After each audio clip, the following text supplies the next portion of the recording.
night, Liz.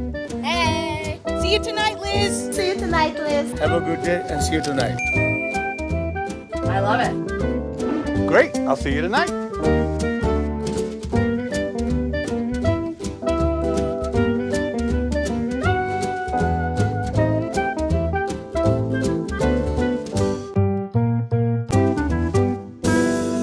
Please make it loud for Liz Glazer.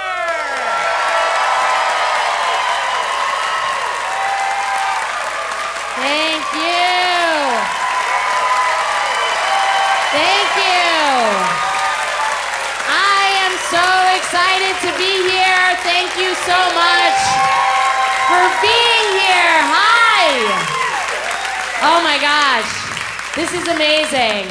And can I tell you, like, it's okay. So the reason we're taping this, a lot of people are like, what are you taping it for? Here's the thing. I live nearby this theater, fantastic theater. Yeah?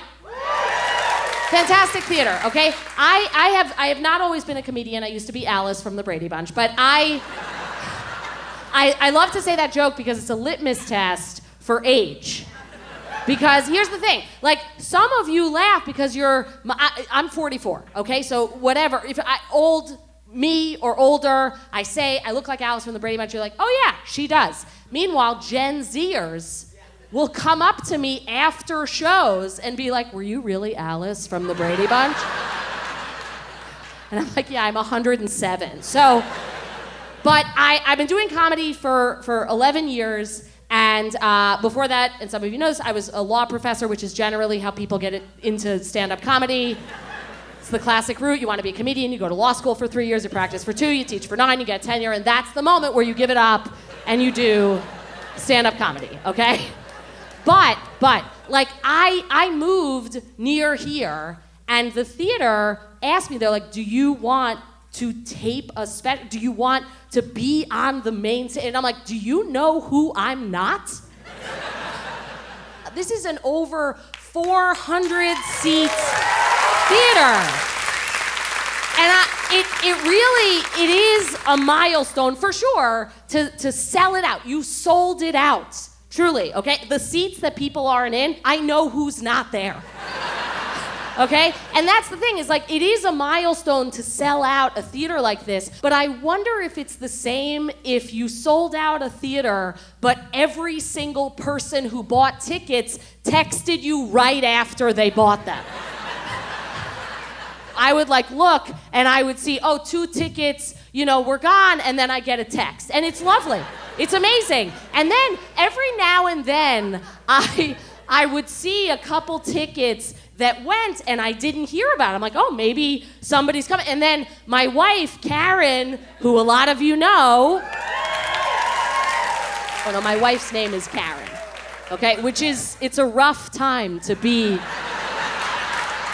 a Karen. It's not great for Karens out there, and the thing is that they're the ones to argue, except everybody would be like, that is such a Karen thing to make us think about, So when we got married, she's like, I'd like to take your name. So now she goes by Liz. So anyway, so my wife is a rabbi. What's that like? It means I braid her long beard every night before bed. No, I'm only kidding. It's just a mustache. She's reformed. But, I'm gay, by the way. Thank you. I like when people clap because it makes me feel like Ellen. But I feel like at some point I got gay enough I did not have to come out. People were like, we're aware. But on that, first of all, like, it used to mean something to be gay. It used to be different to be gay. You know what I'm talking about? Like it was edgy. Like, I've never been cool, but I was gay, which was a little bit cool. And now, let me tell you something, it's nothing because everybody's gay. Okay? And that's like, it's a good thing, like, it's progress, but it's also annoying because it used to be my thing. And now I got nothing because everybody's gay. And by the way, whenever I say this, there's always one guy who's like, I'm not gay. I'm like, you're gay. But you're the gayest guy here. And it's your coming out party. You just announced it. So, no. But do you know what I mean? Like, now, nobody's not gay. It's like all of a sudden the curve went gay. the value of the gay dollar is down. Because everybody's gay. Like, I'm 44. I came out to my parents 23 years ago, okay? 23 years ago, when I came out to my parents, they were upset. Now my parents are gay.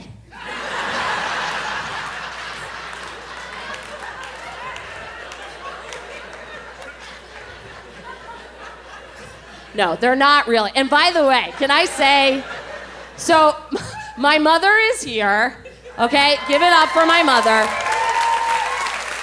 I have a Jewish mother, and by the way, my heritage, my background, I have parents who are descended from Holocaust survivors, okay? 4 out of 4 survivors were my grandparents, which if you're Jewish, that is a perfect score. And my dad died.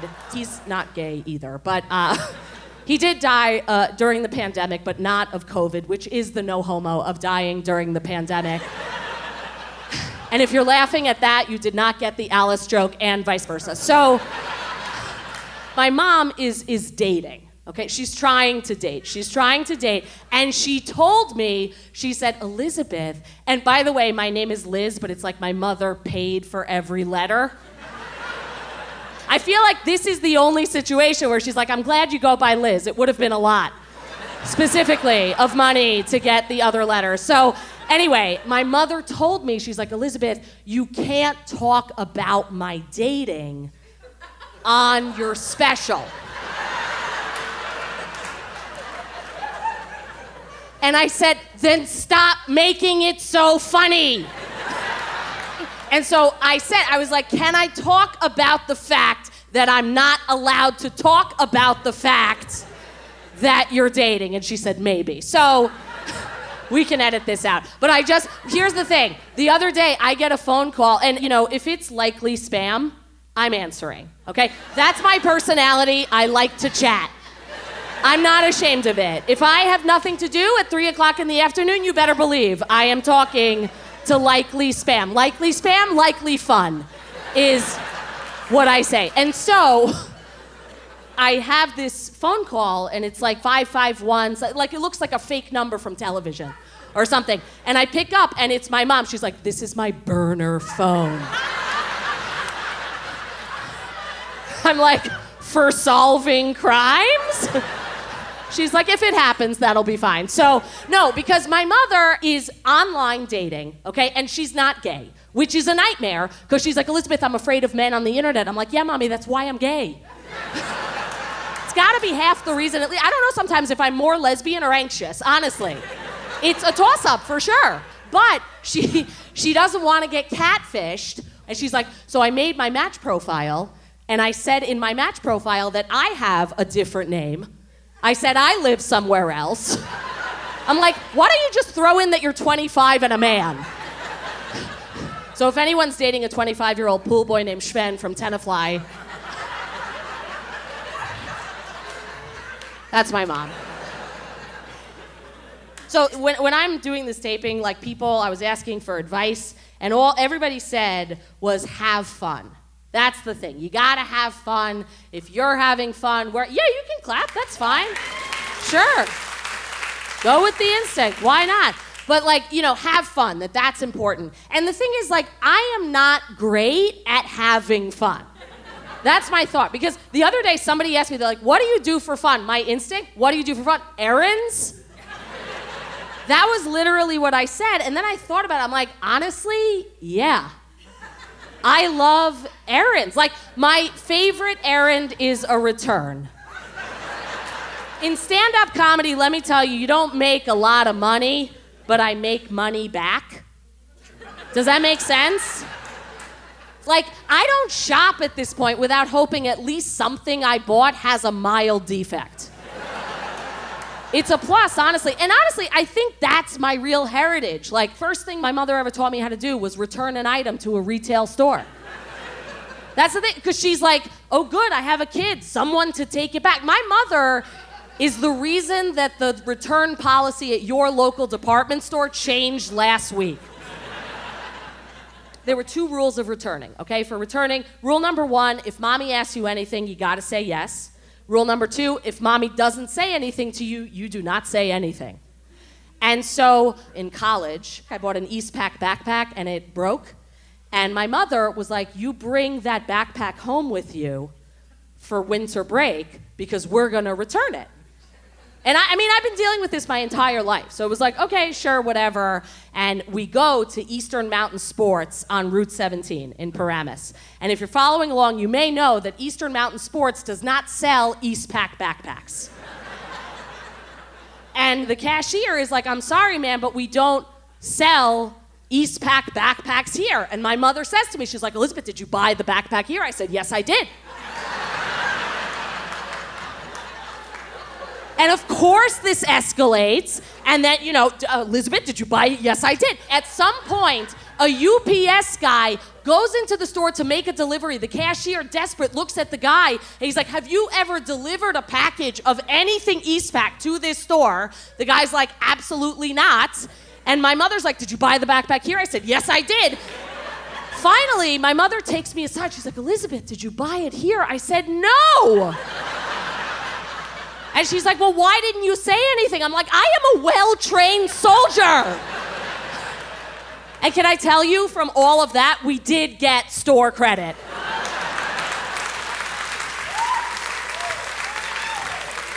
And then my mother's like, we're coming back next week with all of your backpacks. This guy will take anything back.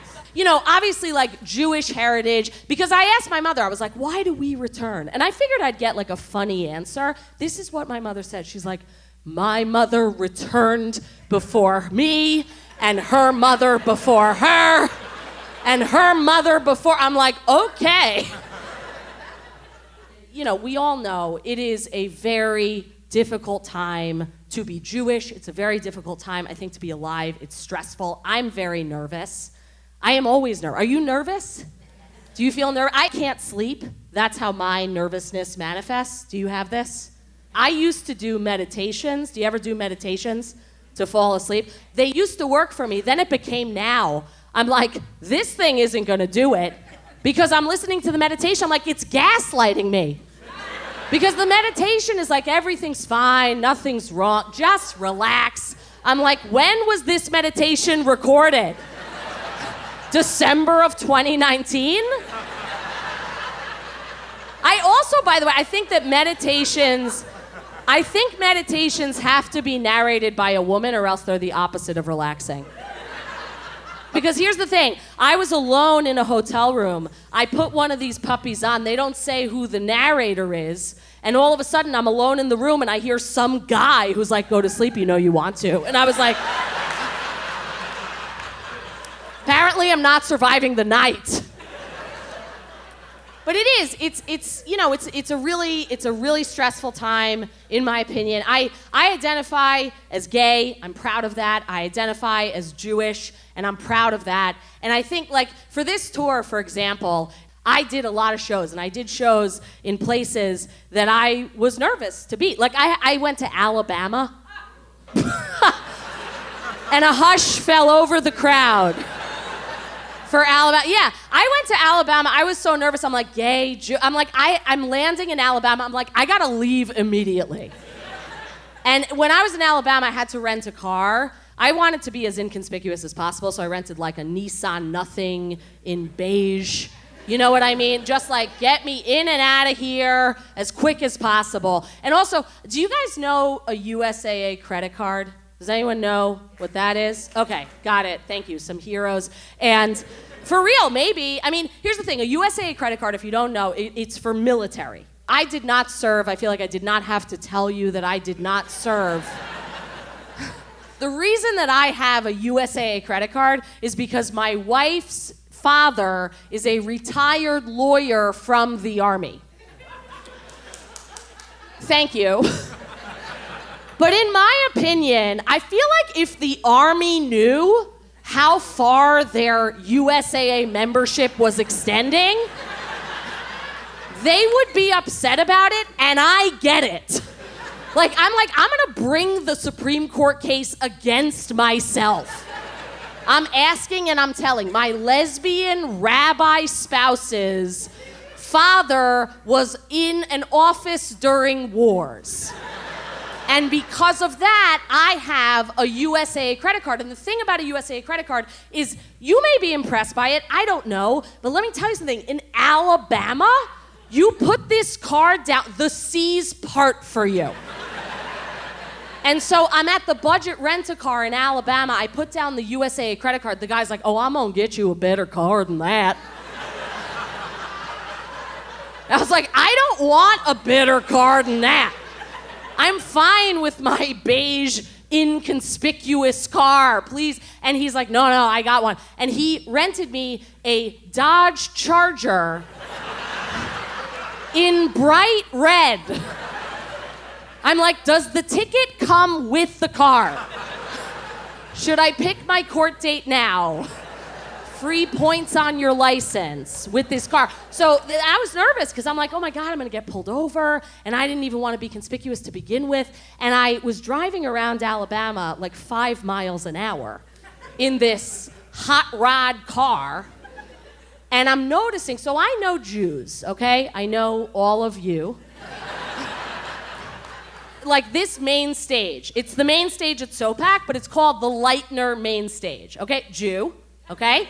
And that's the thing. That's how Jews operate. We donate money if we have money to donate, but we like, and we're generous, and we do tzedakah, and we're charitable, but we like to see our name on the thing that we donated. It's a thing, right? You walk around my wife's temple. It's the Steiner Chapel, right?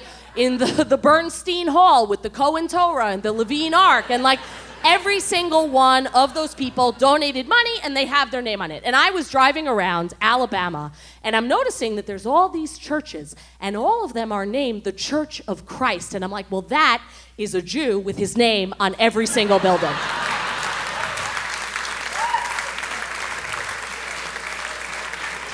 But it is a rough time to be Jewish, and I don't think that anything that's happening between Israel and Palestine is funny with Israelis and Palestinians. I don't think it's funny, okay? But I do want to tell you one thing that happened that was funny.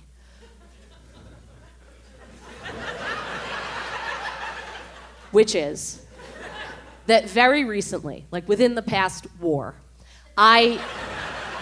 that's how I mark time. So within the past war, I was on an airplane, and on the plane, there's a guy wearing a t-shirt that said Hamas. And I was like, I didn't know that they sold merch. And also, like, and I really believe this, like, no matter what your politics are, that is a confident choice for an airplane. I was like, for real? Yesterday we weren't allowed to make a joke in the line at TSA. Now we're wearing the apparel on Delta? Like, that's a lot. And I am a nervous person, nervous Jew. Maybe that's relevant. I was like, should I say something? Maybe I should. And I was like, maybe I shouldn't, and I'm just like, oh my God, I don't know what to do. Finally, I was like, I have to say something. So I went over to the flight attendant and I was like, hey, there's this guy, he's wearing a t-shirt that says Hamas. He's in 16D. You didn't hear it from me. Do with it what you will. And she's like, okay, I'll check it out. And she goes over to him, comes back to me a couple minutes later. She's like, did you mean the guy wearing the t-shirt that says Bahamas?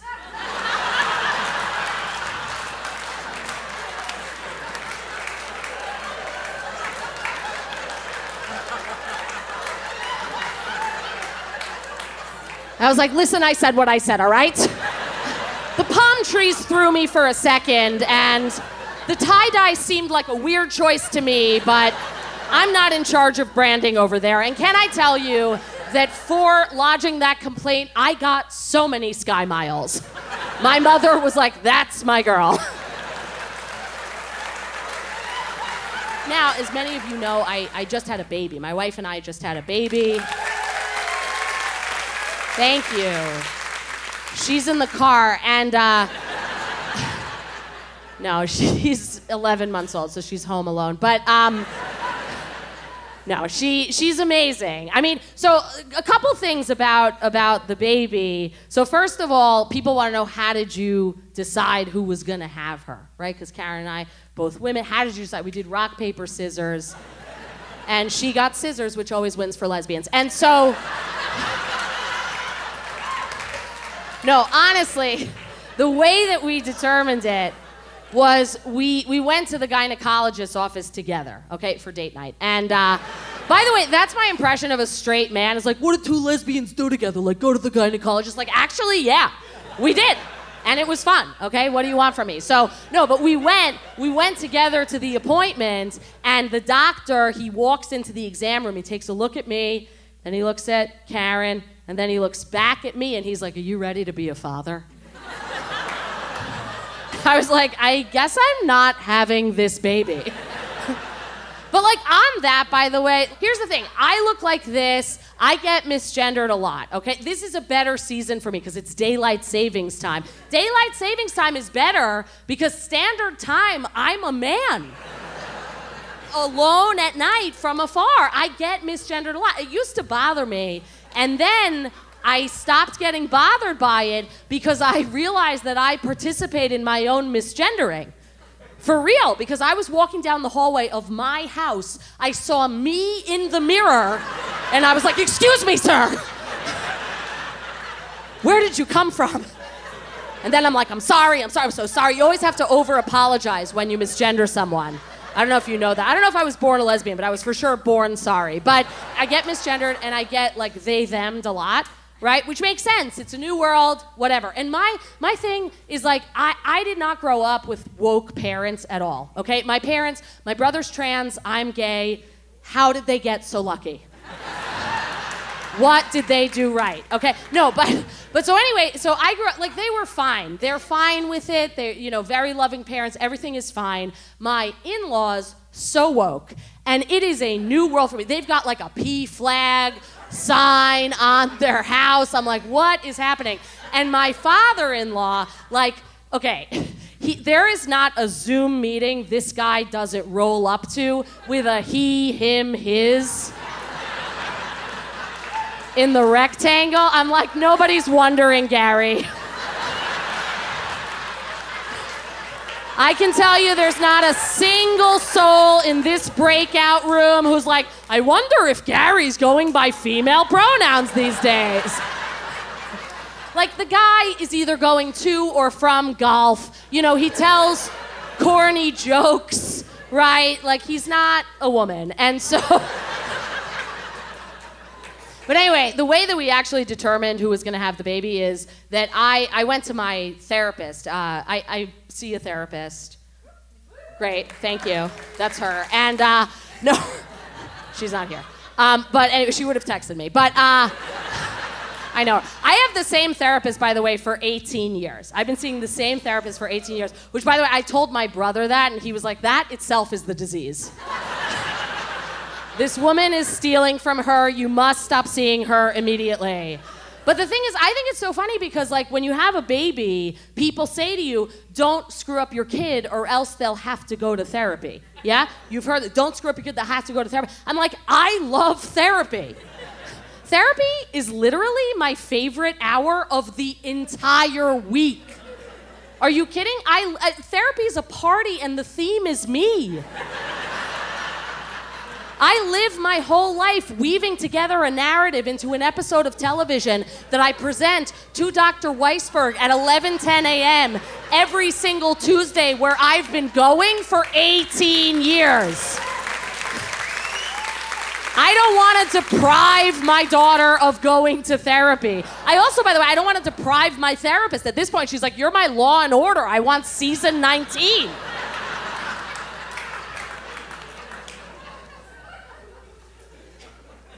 But wait, why was I saying therapy? Why was I saying it? With the doctor? Oh, yeah, thank you. Okay, great.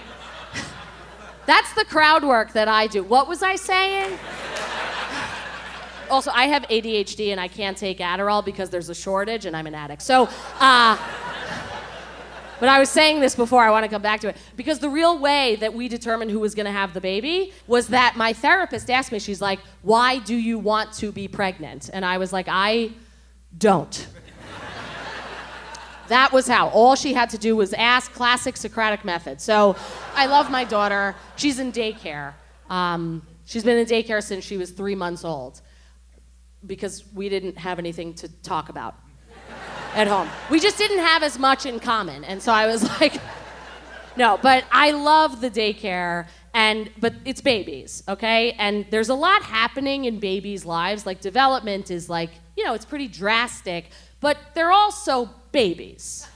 They're babies. And the thing about the daycare is they have to tell you that a lot is happening. There's like a feed that has pictures of the kids all day. And the thing is that there's, I would say some propaganda that's happening in the daycare feed. Because they're like, Violet can hold her bottle all by herself. Lulu rolled over. Harry wrote an op-ed. They're busy. Okay? Like, for real. So she's at a Jewish daycare, and during Hanukkah, they were doing, making latkes. And the caption on the photos with the latke making said, "Today, we made latkes." I was like, who is we? Like, I know my daughter, but she's a terrible cook. But a lot of times, they cop to it. They know that, they're babies and they're being babies. And sometimes it's just a cute picture. But I don't envy the daycare teachers because, they're also these kids' social media managers. Because they take care of the kids and then they have to take photos of the kids. And then they have a job that I wouldn't wish upon any. It's a creative writing job of captioning these photos. And so I saw, this was in the fall, there was a very adorable picture of my daughter Eloise and a pumpkin. Okay? So cute. Okay? It was Eloise, a little bit of space, and a pumpkin. And the caption on this photo was, "Eloise stares at a pumpkin." And I was like, that is not an activity. Like, that's not a unit of anyone's day. If I was like, "Hey, what did you do today?" "I stared at a pumpkin." I'm like, you are on drugs.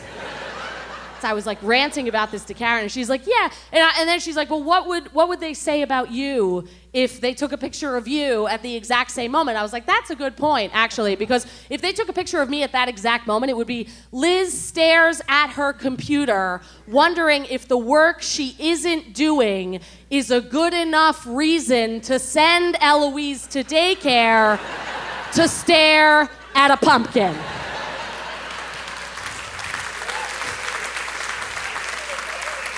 And the answer to that is a hard no, but I think taking care, it's a job, taking care of a baby that small, 3 months old. Taking care of a 3-month-old baby is like being a sober companion for your friend who's on mushrooms. Truthfully, and I say that with a lot of love because I have been the friend on mushrooms. One time I was on mushrooms, this is true, okay? I was on mushrooms, I was in a taxi cab, and there was a song on the radio in the cab, and the cab is going along the Hudson River. And I noticed that the beat of the song from the cab was the same as the beat of the Hudson River. And I said this to the cab driver, and he was like, "You're going to daycare." But for real, I really, I'm really happy that this is happening. It's amazing. It's amazing that you're here. Thank you. It's really bananas to me that it's even happening because, I've been doing stand-up for 11 years. I started doing stand-up when I was still a law professor. I did it, here's the thing, I was funny for a law professor. Does that make sense? Just to give you an example of that, when I was teaching, I started teaching when I was 27 years old. I was so scared. Okay, even after I got tenure, I'm like, they're gonna change the locks. That's my personality. I identify as scared. That's my orientation, sexual and otherwise. Scared, just terrified. First of all, I was teaching a class, this is 100% true. I taught a class that I got a C in as a student. And it was a generous B curve. So I worked at Hofstra, and it's a great school. Totally great. You know Hofstra? Yeah. Great. Okay. You're like, we're not going to clap. But anyway, Hofstra, very good to me. I worked there. I got tenure there, whatever. I was visiting for the semester at Northwestern Law School. The reason the names are important is because it was a jump rankings-wise. Does everyone get that? I would like verbal confirmation. Can I tell you also, just as a side note, like I was also recently on an airplane, Hamas, but but anyway, so I'm 2 rows before the exit row, I'm listening to the flight attendant do the speech, and I guess somebody wasn't paying attention because she's like, sir, you have to get off your phone, you have to give me a verbal yes, please pay attention. And I, from 2 rows ahead, was like, I'll do it. And that's when I realized, like, that's my personality. I'm like, when I actually get in the exit row, my thought is, this plane doesn't know how lucky they are. I'll save you from 13, okay? I'll save you from 19. But anyway, so I'm at Northwestern, and all I want is for them to want to hire me. And they're like, we don't. Like, do you know who you're not? Truthfully. They hired me because somebody who taught property, which I taught, was on maternity leave. And so they're like, listen, you're here to fill this slot. We're not interested in you. My friend who was on the faculty was like, don't be weird. Don't come to meetings. Just like do other stuff. And so, and I took a comedy class. I took an improv comedy class. And the teacher was like, have you ever thought of doing stand-up comedy? I think you'd be good at it. And I was like, absolutely not. And she was like, well, if you did it, I would put you on my show. And I was like, I don't care. And then she said, well, a lot of people would want what I'm offering you. And something about me is I like things that a lot of people would want.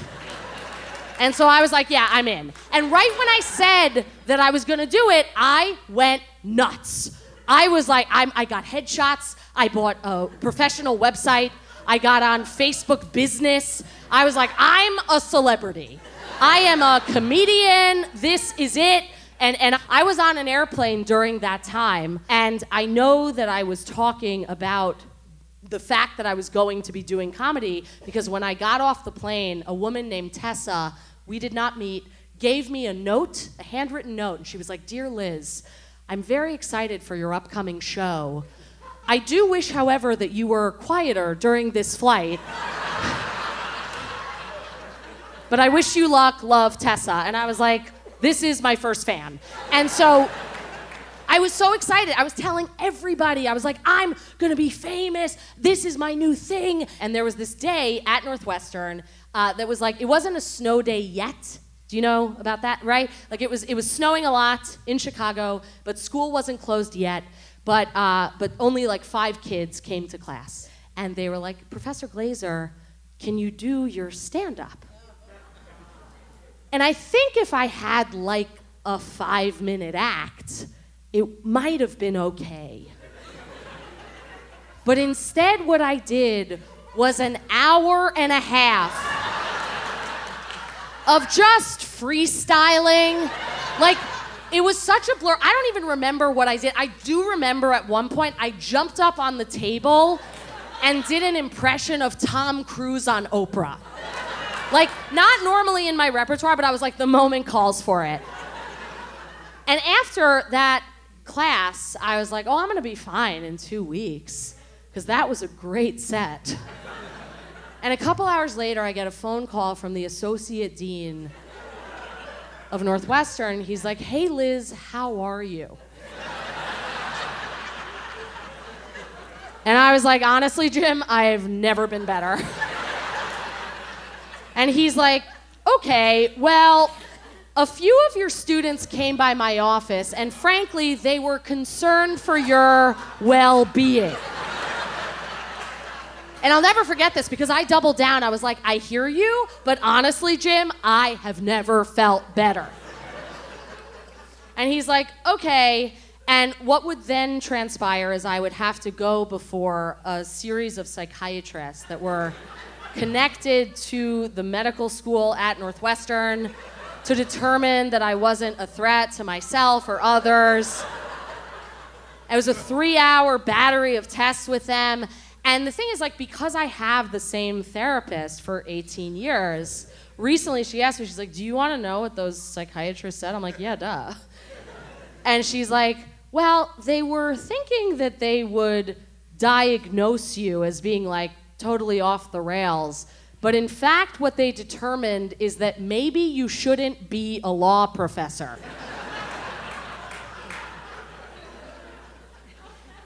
And after that, I had a meeting with the dean and the associate dean and the dean of students. And I showed up to the meeting, like I knew I had done something wrong. So I showed up, I had like a course-corrected syllabus. I was like, okay, so we had a great show, one class period.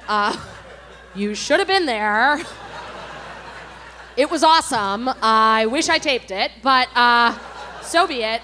So we had that day, but we'll get back on track, and here's what we'll do in the remaining classes before the end of the semester. We'll be fine. And I was still so excited about doing stand-up that at the end of this meeting, I said to them, I was like, and if you guys want, I do have a comp code for free tickets to my upcoming show.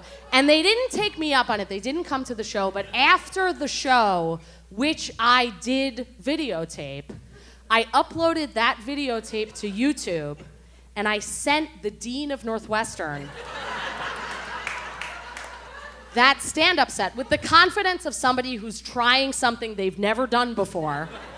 I sent him the set with a Holocaust reference in the set, which was, I say to you, because the dean said in response, he was like, I was a little nervous that our trustees and some donors might be nervous about our professor who was talking about the Holocaust, but I really enjoyed your set. Thank you for sending it to me.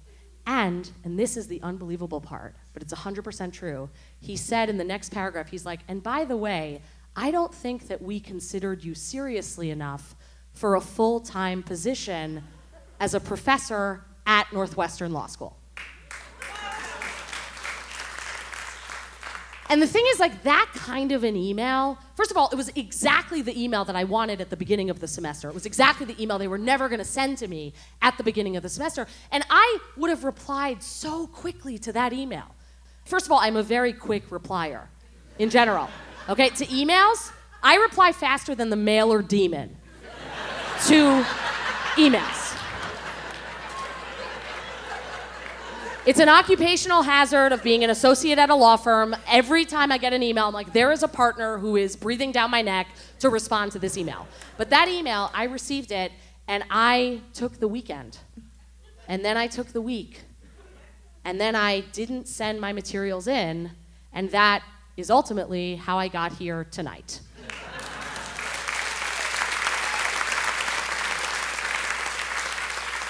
So that feels like it could be the end. Feels like it could be the end. I'm gonna do one more joke, okay? Because, so I was told by someone that I should have a joke with my name in it. It was my manager, and his name is Liz Glazer. But I was told, for business reasons, you should have your name in a joke in your set. And so here is my joke with my name in it. Well, another one besides the short one. So my name is Liz Glazer, okay? Thank you. And I have been gay for a while, okay? This entire set at least.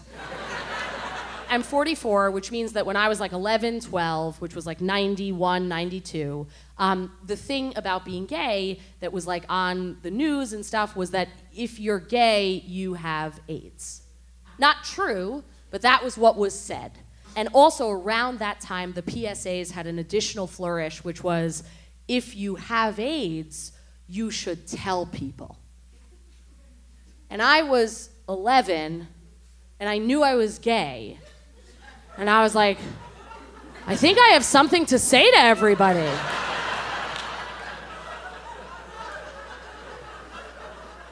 But I was really afraid that I had AIDS and that I was gonna die, and also that I would have to tell everybody in my 6th grade class that I had AIDS.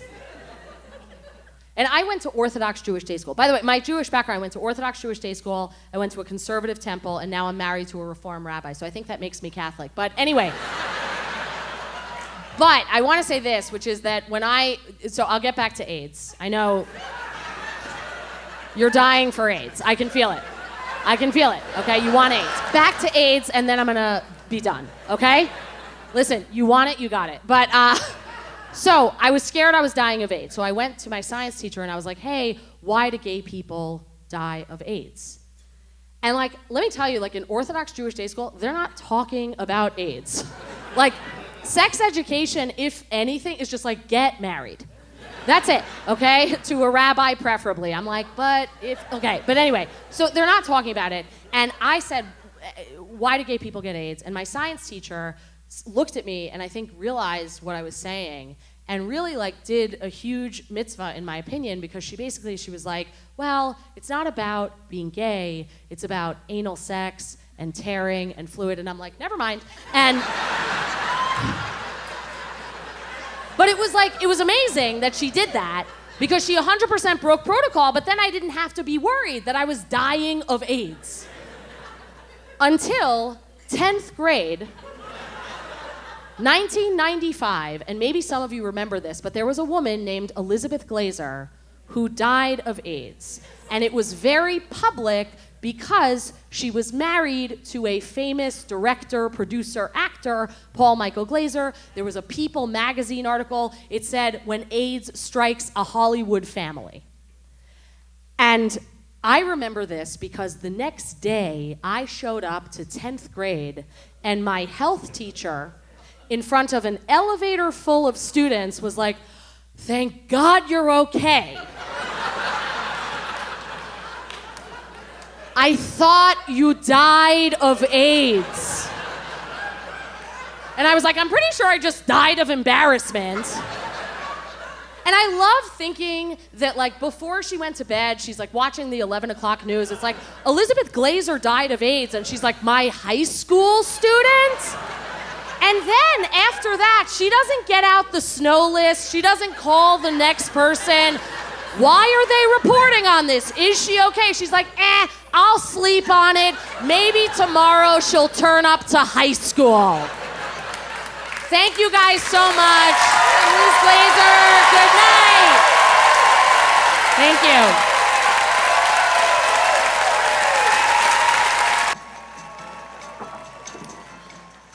I just have to make a few returns. Sure. Mommy. Thank you. Are you sure you brought these here? No. Was everything okay with the clothing? Yeah. Give me 1 second, I'll be right with you. Okay, thanks.